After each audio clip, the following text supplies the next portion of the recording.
Guardians, how are we doing today? It is a wonderful Monday afternoon. I am your host and Vice President, Dennis McGowan, here with El Capo de Tutti Capo, President Marcus. How you doing today? Yeah, we're doing good, man. It's been a busy weekend. I just spent outside doing yard work, and it's 100 degrees out here. So stay As, hydrated, kids. as we're missing our counterpart here, but he'll be back next week. He's out creating some OnlyFans content this week, so he wasn't available to record. Yes, subscribe to that. He has really pretty feet, just FYI. It's just him stroking his beard for like 6 hours in a row. That's what it is. And the revenue It's keeps massive, coming in. massive revenue. Yeah. So bad news. Dallas lost again. Fair enough. Before we get to that, usual wraparound, Dallas Guardians on everything. We want to thank you for all our podcast listeners. Audience keeps growing, and we'll keep doing it as long as y'all keep listening, and maybe even after that. So, follow us on Dallas Guardians on YouTube for the visuals, and then any of your audio profiles, Amazon Music, Spotify, the main ones for the audio only. But yeah, we can jump right in, man. It's been a tumultuous. That's my word of the day. Tumultuous. That's a 5-point word there. That's an SAT word. Yeah. I got 2 college degrees. God damn it. It's been a tumultuous week. We are road warriors, but not so much at home. We blew this one, in my opinion. This was a struggle to watch. Yeah, I mean, it was fun to watch. It was a lot of goals. It was exciting, but it shows all the things that we knew were wrong with the team, right? We don't have a 6, although we have rumors coming out that we might be getting a veteran, quote unquote. A 30-plus-year-old 6 whose name is Yacht and is not Yarmendi. So apparently nobody in the coaching staff listens to the podcast. I know we've got some players' parents, and we've got some front office staff and some security staff that listen, but apparently nobody who's making any decisions really is listening. I'm telling you, I mean, apparently the guy we're looking at is a free, which is totally up FC Dallas's alley. But we could talk about this game. I mean, take it away, man. What are your opinions on this? What happened? One went right, one went wrong. Well, Musa's got 12 goals this season, and he's got now 7 goal involvements in the last 3 games. Yeah, I mean, he's earning his pay. He's having a blast. I think, to be honest, he's looking and maybe a possibility of getting called up for the World Cup squad. But we'll I can see that. Yeah, right. We've got the big dog Logan Farrington getting his first professional brace, which was incredibly fun to watch because he just balled out. So the problem is not at the front. Yeah. As far as I'm concerned. Christian Kapic comes on, gets some minutes at left wing back. Yeah, we got to talk about these positions. We're playing 5 in the back, but we're playing people who don't belong back there. So I don't really understand that decision. Ramiro got 2 assists here, so that was exciting, seeing him come out. But again, if he's supposed to be in the defensive backfield here, why is he getting 2 assists? And so I'm going to ask the same question of why was Osaze Rahide consistently in the forward opposing box? I mean, he was there late because we're hunting a goal, and he's really good at interceptions, and then he runs forward, but we're not linking, right? Normally we're not linking, and our other center backs are not covering. Well, they can't, right? It'd be too slow, and right, that last goal, the one that led to the hat trick, I definitely, it's one of my pet peeves. I hate when defenders immediately look over their shoulder looking for an offside. Like, you should just cover the guy. Worry about the offside later, right? Once the whistle's blown, then you worry about the offside. Don't immediately just turn around. Keep playing until you get the whistle, right? Keep playing until the ball stops, and that's what they teach you coaching at every level, right? Yeah. Play until the whistle. That's play in every sport. Playing, American football, you're playing basketball. Play till the whistle. Yeah, I mean, I agree with you, man. It's just there's a big hole in the midfield. Right, Delgado and Romario are spending way too much time, at the top of the opponent's box, which means 1 or 2 passes and you've immediately bypassed. And we need a natural 6 who's going to basically stop at the halfway line and said, this is my job. We don't have that person, right? Legit kind of does it because Legit didn't start either, right? He came in late, and he played a forward position when he came in, but he wasn't a starter here. Yeah, I mean, I think I'm glad Oz is back, but we're playing him out of position. I don't know why. This 5 in the back thing doesn't make any sense if you're going to play out of position. You have five in the back doesn't make sense when you only have 4 center backs. Well, no, it makes sense. You can do 3 natural center backs and then 2 wingers that are playing defensive. Right, but then you've only got 1 center back sitting on your bench. Yeah, and I don't understand the Farfan benching unless he's injured, and I don't think he's injured. I understand Farfan benching because it sounds like a deal with Tigres is in the works. So Marco might be on his way down to Liga MX in Mexico as soon as this window opens, or within the next couple of windows open now, but within the next couple of weeks, sounds like that deal. There was some interest a few weeks ago. I haven't heard anything concrete since, but I think it's the right move for everybody involved, especially considering you now have Nolan Norris coming up behind him, and now Josh Torquato signed to the first team. You've got a couple of solid left back options, and this could clear up some cap space. So it's really a good move for, I think, everybody involved if it happens. And I think he's going to he'd be a great option for him at Tigres too, right? Like it's a good opportunity for him to show out. At this point in his career, he's got to do something. I don't know if he was on that MLS Cup team with LA Galaxy, or did he leave before that run? I think he was gone before that run, but I'm not 100% sure. I could be wrong. Yeah. At this point, he wants to go win some stuff, and Tigres is Tigres is a great place to do it. And like I said, I think he could really ball out down there too. I think Marco in Mexico could really, really ball out. I think he's reached as far as his development can take him here in Dallas. I think it's ready for him to make that next step, and whether that be, Mexico, South America, or, somewhere across Europe. I think it's really time for him. It could be the jumping off point for him to, he goes down there, balls out for Mexico, and then he's in Europe in a year or two. Yeah. So I'm watching these highlights like we always do last minute. Yeah. That pass by Delgado and spin by Musa is an absolute beautiful thing, man. The way it was gorgeous, absolutely stunning.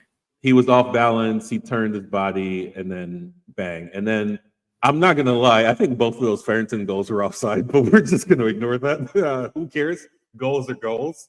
I don't know if they have different cameras than we do. Our camera setup doesn't really actually help towards offside rulings, because all the angles they show, I'm like, that doesn't really help at all. It's always at an angle. It's never a straight, can the angles get it done? But yeah, Farrington over the top, let it bounce, right foot through the ball, back of the net. Love it. The kid's a baller. I have my issues with him sometimes. His hold-up play is not great. His feet are really good. I saw him dribble dead stop around 2 or 3 guys, and I'm like, okay, this kid's got something. Once he can figure out his offside issues, I think he'll be an absolute banger. And this second goal by New York City, I am pissed. If I'm the coach, I fire everybody. That whole center back line. He walked through the middle of the center back. I know you don't want to cause a penalty, so you don't want to stick your leg in. But that's where your positional awareness has to kick in, where you just stand. You have to get in front of the guy. He literally and nobody did that. None of these 3 guys did that, and I don't know whose assignment that was there, but it was terrible to watch. And watching Martinez get a hat trick, including the winner. Yeah. And then, the first New York goal, Farrington doesn't quite man mark his guy. Header, there's not really much you can do about that. That happens quite a bit. Happens quite a bit to us. Funny enough, up until the last 2 weeks, we hadn't given away any set piece goals. So we were doing relatively well.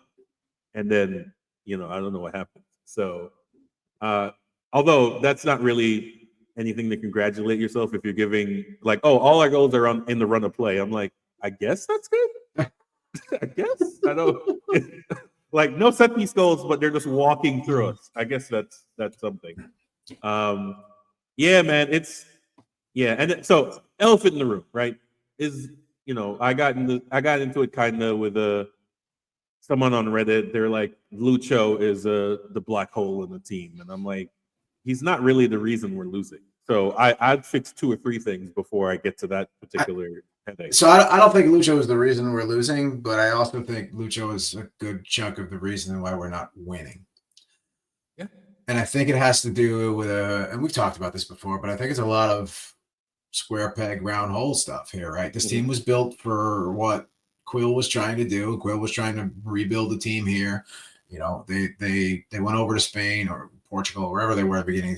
Where did they start the season? Portugal, right? That's where they were doing. Yeah. So they went over there. They put a team together. They brought in a couple of pieces. They had these guys training with them. Alvaro, Momo Cizet, a few other guys that they brought in, and they built this team around whatever Quill was trying to do over there. And I don't know what the formation was over there, but it wasn't with a solid traditional or attacking 10 the way it is now. And then they come home and here we go. We got this Joe Costa present sitting in your mailbox for you, which great. We've got a former MLS MVP. This guy's supposed to ball out, and he doesn't, because this team is not built around him. This team was built to play in a different way, and he doesn't fit the shape. There is not a cohesion between the team. We're halfway through the season, and we're more than halfway through the season now at this point. There is no cohesion between these guys. There is no real relationship between Lucho and anybody but Pedrinho, who he likes to take out clubbing after hours and get himself suspended and sent home on part West Coast road trip. So he's not gelling with his teammates. He's not gelling on or off the field, right? He's not gelling on or off the field. I think him and Musa are pretty solid. It's just Musa. I think Musa can play with anybody, though, right? Musa, get him the ball and he can finish, right? Yes, Musa is. I think Musa got along with him because he realized that he's the other guy in the team with quality. But if that guy's not really doing his job, right? I will say, I'll give him more credit. There was no falling down in the 15 minutes or so that he got this game, right? Well, so I'll give him some credit. So if you look at the team with Lucho versus without, when Lucho's there, it's get Lucho the ball. Lucho tries to find a way through. Sometimes it works. Most of the time it doesn't. He ends up either falling down or getting the ball taken away from him, or, he tries to make a, third-rate back heel pass, spinning up, the holding 2 triggers, pressing Y. When it comes off, it comes off. That open. When it comes off, it comes off, but it doesn't come off often, and more often than not, it ends up with him giving away the ball because. And look, this is not me knocking on Lucho or anybody else, or knocking on any players. There is just not that skill development between these guys to where they know where Lucho's going to put the ball. Lucho's making these moves and we talked about this, where I think he's 2-3 moves ahead sometimes in his head, and the guys that he's playing with are not, so they're not where the ball is supposed to be, so it turns into a giveaway. So perfect example of that is late in the game when he tried to do a 1-2 with Carver, and Carver went in instead of out, and the correct ball was to go out because there was a vacuum of space there for you to run into. That kid's new, and he's not a kid. He's 22. I think we need to, but that's the idea. They're all kids, bro. We're pushing 40. Speak for yourself, sir. We're mid to late 30s, my friend. They're all kids. Fair enough. They're unless Omar Gonzalez comes back around here, we're all kids. That's a fact. Who's the oldest guy on this team? I guess Romero at 34, right? Probably Romero. Or Ibby. But that's the thing. It's like, Ibby's like 36, right? Yeah. I think he might be the vet. But here, that's the thing, is that I think they need a full off season. So that's why when people are like, we need to get rid of him, I'm like, unless he wants to leave, I think we just call this a year and rebuild next year. Because again, this is the benefit of no pro rel, is like, what's the worst that's going to happen? You're going to finish last. No. Put a wooden spoon in the trophy case. Yeah, like that's it. Well, and we're not going to do that because Galaxy are after the trash, and that's not changing. So before we move on from Lucho, I want to talk about a little bit of what went on after the game there. Go ahead. And so I know a lot of people leave early. A lot of folks were heading for the exits way early in this one. They were definitely heading for the exits when that 84th minute winner was scored. But, a bunch of us like to hang out and hang on. And, especially guys like Sarver and Cappy's coming home and watching these guys play, we want to clap them off and make sure that they know that we appreciate what they've done, and whether or not they've won or lost. Some of these guys really, they ball out, and we want to make sure that we respect that. And, we also, want to let the guys know that didn't do well, that we thought of that, right? And so, we've given Quill his fair share of, grief as he's coming off over the past few weeks. And, when guys suck, they suck, right? That's the job of supporters, is to let them know that too. And so there were some supporters down front of the section that were giving Lucho some grief as he was coming off, giving him a little bit of the business of like, hey, you don't want to be here, man. Argentina's calling, right? You want to go home, go home. You want to go somewhere else, but don't come here and shit all over our cornflakes, right? And they were giving him the business, and apparently he was clapping back at them and inviting them to come down onto the field to fight. Like, started yelling and screaming back and was like, come on, let's go, to the point where from again, I was a little hurt. I was a little bit further up in the section. From what I saw, it looked like staff had to actually drag him into the tunnel. And I'll say that, look, shit happens, right? Arguments happen. Guys get pissed. There is absolutely unacceptable that a player is looking to fight supporters coming off a field, that getting into that kind of an altercation. Yeah, words get exchanged, things get a little heated. It happens, especially with a guy like Lucho, who's emotional, and we know from his history in Cincinnati, we've heard from Cincy fans, we've heard from the guys in the Pride and everywhere else that, like, this is who he is, right? He's a little whiny little bitch sometimes when he loses, right? But to come out and come after fans like that and invite guys down to the field to fight, bro, you're 5'2", first of all. Hey, I will say 5'2", athletic. Most people can't last a 3-minute fight. So I'm just saying, like, but just speaking generally, man, that's bad behavior, and that's not something I want to see from a guy who's supposed to be a leader, and the guy that's supposedly, fighting to get the armband back, arguing with supporters, trying to fight supporters. That's not what I want to see out of a guy that's supposedly trying to win his armband back. I'll leave it at that. I'll let you comment on that, but I know there's been a lot of activity on the Twitterverse about it over the past few days, so I wanted to make sure that got addressed today. I mean, here's the thing. So my counterpoint to that is that there's this whole I'm an old guy, so this is where we're going to talk about how I am pushing 40. I'm the old guy. I believe words have consequences. A guy who just lost a game, emotional, right? They lost a game late. He had some issues with the coaching staff, and he's hearing the rumblings. What he doesn't want to hear after losing a game that tight is a bunch of fans complaining, right? So I get the job. Do your job, and we won't complain. I mean, that's the thing. He is doing his job not well. We might not think he's doing it not well. Do your job well. Right. Do the job you're paid a lot of fucking money to do. So that's the thing. It's like he doesn't want to hear it. He's probably frustrated. We don't know what's going on behind the scenes, right? I'm all for saying, like, yo, do better. So that's my point. Is that I'm getting old. Is that we're getting too soft. People think that you can just yell at people because they're at work and there are no consequences. Sometimes I worked for FedEx a long time ago. There've been plenty of times where I had to be like, yo, I can clock out right now. We can handle this outside. So you know what I'm saying? Like, that could happen. Fast food too, I get it. Yeah. Like, we get it. You remember the Popeyes spicy chicken wings thing where they're like, yo, we can handle this right now. That said, we also need to remember it could be worse. We remember Detroit when they went in the stands and they put hands and feet on people. And that's a little different because those guys, those guys are 6'8", built like rocks. So that's you can get hurt. I don't know if Lucho can actually hurt anyone. But yeah, I mean, I get the frustration. I'm a different kind of sports fan. I never put my ire or my hatred towards the player. It's always the organization and the staff. Yeah, right. And coaching staff and those are the guys that are responsible. And I've been known to give Quill and Michelle the business as they were coming off every once in a while too. Yeah. But I'm also the same guy that'll go to practice and shake their hands and tell them we're looking forward to the next game. Right? It is what it is. Like we always have to differentiate the human being, right? Like I met Nico when he was here. Like all them guys, I met them, shook their hand. I'm like, I'm sure they're good family men. I'm not sure because you never know what goes on behind the scenes. But we all have lives beyond. We're not going to talk about Lucio being a family man because that's going to get us into a different conversation about some things that happened in Cincinnati that we're not going to speak about. Throw it up. Hey, first of all, Michelle is probably where he learned that from. If y'all are old school fans, y'all know Michelle was in these streets. Yeah,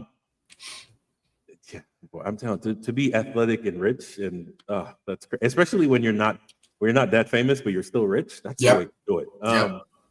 You know, what my man Mostef, Brooklyn Zone, always say, I'd rather the fortune than the fame. I'd rather be rich than famous. I want to be able to move around where I would need to move around. But that all being said, this was a rough weekend, man. And to be honest, if we're not going to make any coaching changes, we just need to go ahead and, play the kids. That's it. Play the kids. Let Torque come out and ball out. Let Sarver come out and ball out. Let these kids just get a taste for it, right? And they did. But before we jump into the kids real quick, I do just want to take a quick moment to talk about the Friday afternoon beer exchange tailgate. Great success. I'll be honest with you. It was the most people I've seen at a beer exchange. It was damn near the size of a full-on tailgate. A bunch of folks came out. Shout out to Colodis who dropped by to say hello. And apparently your podcast listeners. I don't know why. We love you guys. Thanks for stopping by. Come by anytime you like. But we had a great time. We had just some basics. We had some coolers full of beer. We had some hot dogs on the grill. We had some NYC style condiments since that's who we were playing. And we kept it real simple, but we had a great time. We'll be back home in a couple of weeks, and we'll do another big full-on, kegs and grub and everything else that we got going on. But if you haven't been to a tailgate yet, come on by. We're usually out there from 4:30 rather, right up until right about 6:30, 6:45. Give you about good solid 45 minutes before kickoff to go in and get what you need. And whatever else you got to do, but please stop by. It's a great time. Come hang out. Come have a beer with us. Come have something to eat with us. Come hang out and shoot the breeze with us. It's a good time. But Marcus, take us away to the next topic of the next subject here. I believe we're going to talk North Texas, or we're going to talk U23s first. Well, hold on. Before we get to that, we're going to go around the league first. Okay. Wrap around the league. So these are all the results from this weekend. I don't really think there was any matchups I cared about. Obviously, the Miami-Cincinnati was pretty highly rated because they suspended Messi. As they should have. Yeah, as they should have. And the grumbling from the owner, and I find it funny, they leaked, Messi's really upset. Messi was on a yacht. Messi does not care that he missed a game. Like, let's just be completely honest. But the rest of the results basically line up. San Diego doing for an expansion side. They might. I don't know if they're going to do the Chicago thing for the old MLS fans who remember Chicago won their first year out. No one's actually done that since. That was a different MLS. I don't know if anyone can do that now with parity and all the other stuff going on. But yeah, just want to give y'all a little wrap around the league. These are the results. As it stands now, we are 12th in the West with 25 points. And yeah, the former champions, LA Galaxy, are still trash. So we'll just go ahead and at least we won't lose. We won't be the worst team this year. So we'll hang our head on that. I'll take it. We might be the worst team in Texas, but you win some, you lose some. All right, so we're gonna wrap around to this week in Frisco in our new segment. It's not that new. We'll talk about the two happenings on Saturday, right? Yeah. So Saturday we had. I didn't know this was a thing, apparently. So MLS and Liga MX apparently are going to do this going forward. Campeone de Campeones Cup. Yeah. Champion de Campeon. Whatever. I don't know. It's champion v champion, but it's the second division, although MLS and there's a trophy for this, though. Yeah, but MLS Next Pro is not the second division, so it's weird. So our third division are playing their second division for a cup. Sure, we'll go ahead and rock with that. Yeah. And then there was obviously we'll just make a notation of this. FC Dallas U23 play in the league for clubs, which is a league for clubs. I was there for the semis for this. They lost to Napa Valley 18 something. I don't know what the year is. I don't know if the year even makes sense. 1839. It's the year it was founded, basically. That club is actually currently owned by our good friend Michael Hitchcock. So he and his buddies were over there chanting and playing the drums on an old bucket and They had some plastic cups with some things in them that I had no idea what they were, nor did I Water. ask. Yeah, lots. It was hot. Stay hydrated. But that was the late game of the two games, and the first game was pretty exciting too. They ran a full 90 with I think 4 or 5 hydration breaks, and then went into added extra time. So that game ran almost 2 hours and 45 minutes. That first game. So the Dallas game started very, very, very late. But those exciting games. The first game was very exciting. It was a 3-2 final, I believe. Met Oval Academy. Shout out the kids from Queens. Yeah, what up? Queens get the money. Queens get the money, and you know what they say, right? It's like chess, baby. Queens over everything. And they went on to eventually win, and they beat Napa in penalties. I believe it was 3-2 penalties as well. It was, yeah. This was a lot of fun to watch, though. This was, young kids.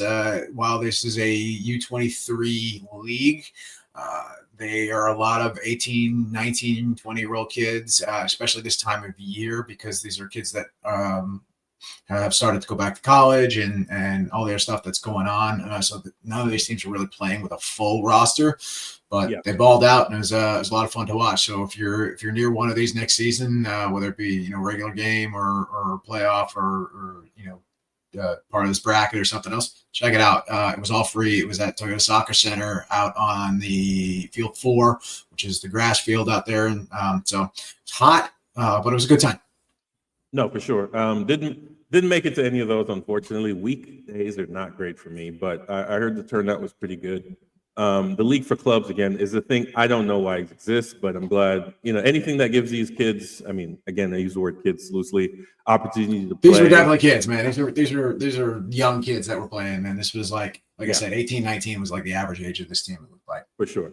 Yeah, and then it was when it was won, the final was won by Met Oval Academy, with a result over Napa Valley. So congrats to those guys. Congrats to North Texas for winning another plastic trophy. I don't know. I don't know which. They've got more trophies than the first club. That's a fact. They got a USL 1 trophy, MLS Next Pro trophy, and we're still on 2 Open Cups, which is pretty awesome. I'm not gonna, dogpile on 2 Open Cups. That's pretty awesome. But we only have 1 MLS Cup appearance, and that's not great. We can talk about this. We should have won. We basically set down half of FC Dallas. Only 1 regular starter, I guess, and 1 guy on the outskirts. How about Siki making his next pro debut? Yeah, I think Siki's done. I think Siki. I mean, he's an option player. He's year-to-year option. I think they're going to let him go. I think he's going to make a great USL Championship player if he decides to stay in America. He's got. So here's the thing I didn't know. Apparently, he has 18 goals for FC Dallas. So I'm like, oh shit, I did not. I love the kid, but I did not know he produced that much. Now I think only 5 of them are in league play. Most of them are in Open Cup, which is it is what it is. From the play, I watched this game. He's not. MLS Next Pro is too low a level for that guy, right? He's just too good. Him and Petrino were just like we're beyond this, and there's not really. This is the problem I have with MLS Next Pro. It's just too low a level for like guys to jump from that level to the pros. Like, and if you do, going back is an insult. But shout out to those guys. Tariq Scott got a goal. I'm really rooting for that guy mostly because he's got Jamaican heritage, so I'm always rooting for that guy. And then Siki, I hope he gets minutes, but at this point in the position in the formation FC Dallas is playing, I don't see him getting any minutes. So I hope they let the kid go and don't hold him up so he can go maybe go back to South Africa, get a league first division start. So I don't know what it is. He's had some great moments and some flashes here. It's just not adding up, and I don't really know why. And he's one that there's some players who just put him in the field and they're great, and there are other players who have to play into it. Right? He's not a player you can put on for 10 minutes. He needs 60 to get into the flow of the game. So that's when he was in the beginning of the season, when he was getting 60, he was doing fine. It's when we try to throw him in like, oh, we need 15 minutes of play. And I'm like, he might not even touch the ball in 15 minutes. Like, I don't, some subs don't, putting a player on with 15 minutes left only makes sense if it's a defensive thing. Because in 15 minutes, you might not touch the ball, right? So, but again, I'm a big fan of the kid. MLS has, not MLS, FC Dallas does not usually hold up transfers. So I hope they don't hold him up and he got his green card, so he's technically a domestic player in MLS circles. So he might go and do what Sealy did and find a spot somewhere else in MLS and get some regular minutes. But if he ends up going to the championship squad, I think that'd be pretty awesome for that kid. So, but yeah, this is I do wish him all the best because, like I said, he's a great dude, and he's just not fitting with this. I'll be honest with you. I think maybe if Lucho's not here, we see a little bit more of him this season too. No, I mean, so the problem is that his immediate replacement is Delgado, and we think more highly of Delgado than Siki, unfortunately. I don't really think that high of Delgado, but some people do. Again, not a knock on the dude himself. I just don't think he gels with this group, and I don't think he is. We haven't seen as much attacking out of him as I think we should, but also, they've been playing him back and forth at the 6 and moving him around and trying to play him at the wing. And I think Delgado would actually make a great winger if they were to put him in that development plan. Yeah, true. But yeah, these are just, a couple of lower division news. And while we're on the subject, what else we got? We will go ahead and switch to 2 finals that are going to be this week on the August 2nd. So if you can check these out, the NPSL National Final will be on their YouTube channel. So Burrito Boys in the house. What's good? Yeah, Burrito Boys are playing in San Francisco at Kezar Stadium. It's a city-owned field. Not really that much use out of it. 10,000 seats. They're getting an MLS Next Pro team in San Francisco starting next year called the Golden City, which the Golden Showers joke writes themselves, to be completely honest with you. Golden City, Golden State, go, whatever. Yeah, whatever. So they're doing that. I'm a little disappointed they're not joining USL with that market and that stadium already built in. But whatever, they're spending $5 million to update it for MLS Next Pro team. So shout out to them. But yeah, that NPSL final will be on YouTube. So follow that channel for that game. I will be watching for sure. Well, wait, we'll have a game, so I'll watch it on my phone. On the other side, we have no game on the 2nd. We're not playing this weekend. Oh, we're off. Oh, there we go. So I know what I'll be doing. I think we're off this weekend, right? I think this is our bye week. Yeah. I know what I'll be doing. We're going into the competition that we're not going to talk about because we're not playing it because we don't care. So that's NPSL National Final. USL 2 final, Vermont Green versus Ballard. These are 2 teams with ambition, and it shows in attendance and the performance on the field. Ballard is the 2023 winner. So Vermont is doing some incredible marketing and some incredible work. They're selling out everything instantly, and that stadium is filling up very quickly. There's a lot of love for that club right out of the gate. And it seems to be that region of the Northeast. You got Vermont, you've got Portland, you've got all these smaller clubs that are really starting to pop up and really run up there. It's been really exciting to watch. That part of the country is really clamoring for soccer. There's a lot of states, and you don't have to drive all the way to Foxborough to go to a Revs game, right? And then you got Rhode Island with their new stadium. So there are markets, man. I keep telling people, like, you don't have to be MLS thirsty. You can go elsewhere.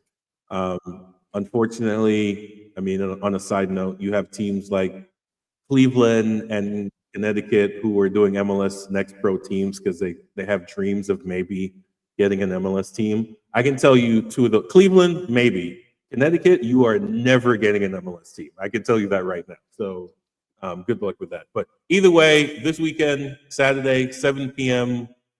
Eastern, USL 2 final will be, I think, on their Vermont Green's YouTube, or you can go on their website. They'll have a link to the game. NPSL final, you can go on their website, but their YouTube channel will have this game. So, and if you're in San Francisco or Burlington, Vermont, or anywhere near go check out one of these games, man. For sure. The weather in both of those places probably would be beautiful this weekend too. So, most definitely. Get out, check out one of these games if you're in the area. It's gonna be a lot of fun to watch. For sure. So that's a shout out to the lower division. Just a quick side note before we move on to the big topic I want to discuss. Again, with the attendance, 6,200 for this Hickory final or semifinal, and they made it. They won 3-2 to make it to the finals. So shout out to them.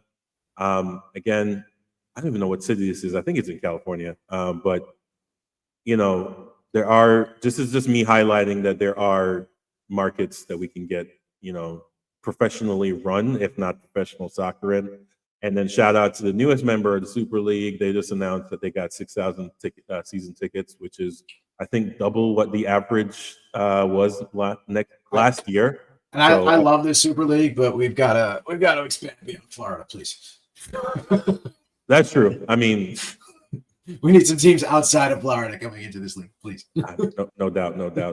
26, 27 is going to see some pretty rapid growth in the Midwest and out west too. So, yeah, it's going to be exciting to see watching that Super League grow alongside the growth that's happening in NWSL now too. So it's with I think not Detroit. Help me out. Colorado.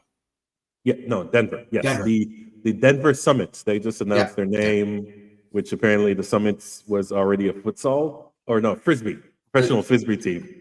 I didn't know that was a thing. You could be a professional frisbee player. But, okay. Do you? But yeah, that's our wrap around the lower division. Yeah, both women's leagues growing rapidly, and that's going to be extremely fun to watch. Yeah, so tune into I think maybe next week or the week after we're going to do USL preview for the season. So follow us on YouTube and podcast for that. Reach out. So, all right. So we're going to move on to a subject that's been really big for the since during the MLS All-Star break. The owners met, and the big discussion point was, do we change the calendar? And yes. Move on. Next question. You think it'd be that easy. A lot of new owners, speaking of a topic we spoke about last time, a lot of the multi-club owners who have teams in other leagues are pushing because they realize that in order to make the big bucks in the summer transfer window, you have to technically run along with, it's not everywhere, right? We do have to point out, like, Brazil also runs our schedule, but almost everywhere else doesn't, right? So it's one of them things where Brazil runs our schedule, Argentina runs the schedule, Ireland runs the schedule. Yes. So I think Colombia does too. I think Colombia does a split like Mexico. Do they? Yeah. Okay. So yeah. So it's and obviously Argentina and Brazil have no problem selling multi-million-dollar clubs, but then again, those are soccer nations, so we're not in that bucket, right?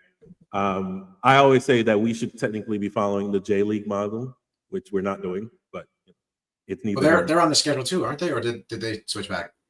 No, they're on fall spring. They're okay. Yeah, they don't have the same issues we do. So especially the way there's the Korean league that I was thinking of. That's on our okay. The Irish league, I think I just said that, but yeah, they're so yeah, it happens in Europe too. Ireland's part of Europe. Barely. But yeah, so that was they call it the international calendar, but it's kind of the FIFA calendar is what it is. It's basically, right? So are they going to follow where the windows line up, where winter window, summer window? That's basically what the argument is. I think long term it makes sense. I know there are, both physical and financial hiccups to these things. You're talking about teams that in some cases share stadiums with NFL teams, which makes scheduling a little bit more difficult. I mean, one league plays on Saturday, one plays on Sunday, but there are still things you need to think about as far as, operations. And are you saying you don't want football lines? Bring back football lines, baby. There's things you need to think about operationally. There will be scheduled amendments that need to happen.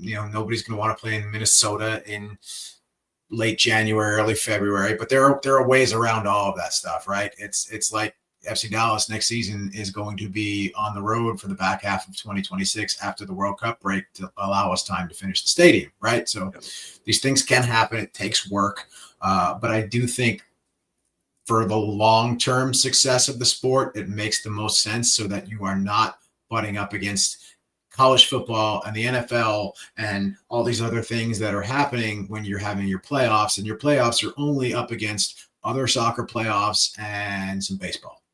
Yeah. So this, shout out to Trinity. Go to DallasTrinity.com, get your tickets. Season tickets on sale now. Half season packages on sale now.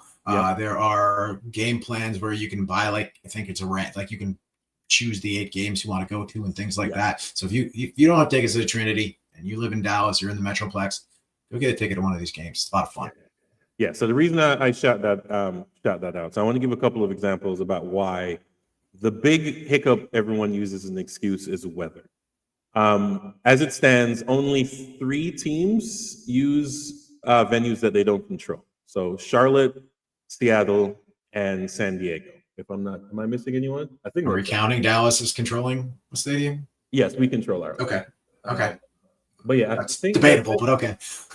and then New York City, but they're moving, so that doesn't really count. Yeah. Sorry. They'll be moving back into a facility that they don't fully control, though. They still play minor league baseball there as well. Favorite though. All right. I've also forgot Atlanta. So those are the teams that do not completely control their stadium because they share their secondary tenants, the NFL. So that would be the issue. You would have to budget in order to paint over the lines every year or every game. Every week. And the other example I'm going to use is that when Toronto was expanding their stadiums, they went on a almost 6-month run of not playing a home game. So obviously it's a thing that we can schedule if need be. The other example I'm going to use is the reason I brought up the Dallas Trinity, dallastrinity.com for season tickets, is the USL Super League already runs on a fall spring season with a massive break. It looks like here, basically on my birthday actually. So December 20th to the end of January, they take a break. So that's it's a holiday break. They break for Christmas, they break for New Year's, and you really don't even, at least last year, you don't really feel it, right? Because they're gone for really the better part of a month, but you've got 2 holidays in there. You got everybody traveling. There's only like really 2 weeks that are not holidays without games, and it's almost completely not noticeable. Yeah. So this is why I think the weather thing, because USL Super League has it's totally possible to budget a schedule around this. It's not impossible. The weather is yes, it's a factor, just like sharing stadiums are a factor, just like there are multiple factors into operational issues and things that might come up.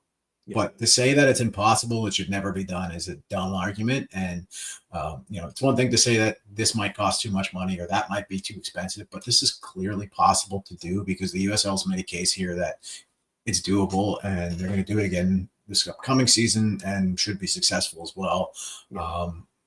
You got to bundle up for a couple of games, but that's how it works in Europe too, right?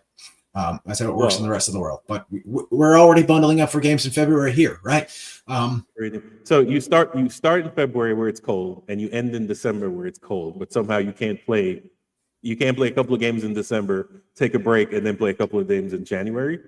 And I always think people overestimate how much like cold they really get in their city. Like, listen, there are going to be teams that are going to be affected by the weather. Minnesota is one of them. Yes. Okay. Minnesota has a heated field though, so we can make that. Right, but it's cold to get out there. You run into conditions where you run into times in Minnesota where things just shut down, right? Because there's the weather is just so bad that people are not going out because you're getting 60 feet of snow in a weekend, right? I will say, as someone, and you're from New York, as someone who lived in Eden Prairie, Minnesota, they never shut down. They delay. Right, they delay. Right. Yeah. We gonna plow these roads. We gonna be on the road. Yeah. But there are drawbacks to it, right? There are teams that will be affected. Yeah. But I don't think we get bad enough weather between February, if you look at the end of February or mid-February to early November in today's world, the weather is not there are no major weather effects. And so if we're pushing it out just another couple of weeks into December, and maybe even you're starting a little bit later, you have that break in there in between, there's maybe 3 or 4 weeks that we really have to concern ourselves with 3 or 4 cities that we need to schedule around. And, Minnesota being one of them. Maybe New England might run into some trouble from time to time. Yeah. Maybe, Seattle might see something, but, it doesn't snow up there, up in the Northwest like it does, up when you get close to the coast. And it's not really a major weather is not really a major concern outside of maybe interrupting 5 to 7 games all season. Games, not weeks, games. Yeah. And so the proposal. And is it any worse than the lightning and weather delays that we see here in Dallas and Kansas City and things like that? Is it going to affect the game any more than that does today? Yes. People who say that the snow will keep people away don't realize that the 100-degree weather in Dallas rain and everything else keeps people away too, right? When it's 110 degrees here in Dallas, our tailgates get lighter. Yeah, because people roll up at match time and roll up at kickoff and go right in, and they're leaving early because there hasn't been a game yet this season that I haven't had to come home and take a shower from because I wasn't drenched in sweat. For sure. I mean, that's mostly because you're playing the instruments and the flares and misbehaving in the manner. Exactly. But, so these are what that's the fun part. So the people who are against it are pointing out that it would basically line up with the NFL calendar, kind of, sort of. Which I think the NFL owners would love, so they can actually have a off season. The NFL, the crossover owners that own both, they would love a real off season. For sure. So they're saying that we don't want to compete with the NFL because right now we're competing with the NFL playoff. We're competing with college football playoffs. Yes. So basically, it's who you want to compete with. We would end like this. USL Super League ends in May. So do you want your regular season to not compete with anyone, but your playoff compete with everyone, including baseball, the NFL, college?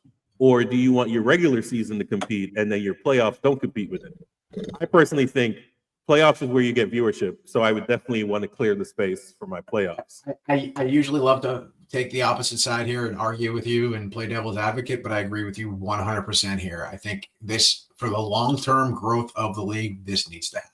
Yes. Because let's be honest, no one cares about baseball regular season, but come October, we know. I mean, I love baseball. I watch regular season baseball all the time, but it's also not interfering with me watching MLS, right?